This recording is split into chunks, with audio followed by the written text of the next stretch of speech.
বিয়ের পরেই যেখানে সংসার নিয়ে মনোযোগী হতে দেখা যায় অনেক তারকাকে, সেখানেই ধামাকা নিয়ে ফিরলেন রশ্মিকা মান্দানা।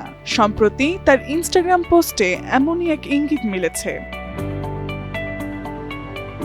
দক্ষিণী সিনেমা ইন্ডাস্ট্রির জনপ্রিয় অভিনেত্রী রশ্মিকা মান্দানা সম্প্রতি তার ইনস্টাগ্রাম আইডি থেকে একটি ছবি শেয়ার করে লিখেছেন, things are getting super bloody on sets of Maisha. অর্থাৎ সেটে এখন খুবই রক্তাক্ত পরিবেশ চলছে, আর যার পর থেকেই সরব হয়েছে নেট দুনিয়া। তার লুক ঘিরে ইতোমধ্যেই আলোচনার ঝড় উঠেছে ভক্তদের মাঝে। রশ্মিকার দেয়া একটি পোস্টের মাধ্যমেই তার ভক্ত অনুরাগীদের মধ্যে উত্তেজনা ছড়াতে থাকে, কেননা এই প্রথম সম্পূর্ণ ভিন্ন ধর্মী এক চরিত্রে দেখা যাবে রশ্মিকাকে। যদিও সিনেমার গল্প নিয়ে নির্মাতারা এখনো কোনো আনুষ্ঠানিক বক্তব্য দেননি, তবুও তাকে ঘিরে তৈরি হয়েছে এক আলাদা উন্মাদনা।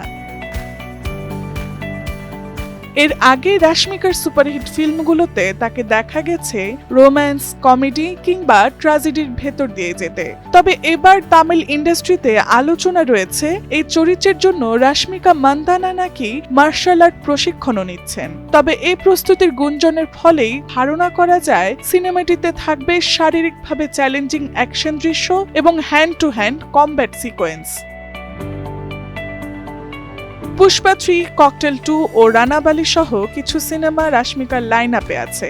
আর এই বৈচিত্র্যময় লাইন আপ ইঙ্গিত দিচ্ছে তিনি এখন বেছে নিচ্ছেন এমন সব চরিত্র যা তার অভিনয় দক্ষতার নতুন দিক উন্মোচন করতে পারে। তবে সবকিছুর মধ্যে এখন সবচেয়ে বেশি আলোচনা মাইশা নিয়ে। সিনেমার ট্রেলার বা বিস্তারিত কাহিনী প্রকাশ হবার আগেই শুটিং সেট থেকে আসা এই ধরনের ইঙ্গিত এবং রশ্মিকার সোশ্যাল মিডিয়া পোস্টের মাধ্যমেই রশ্মিকার জনপ্রিয়তা যেন আরো এক ধাপ এগিয়ে গেল।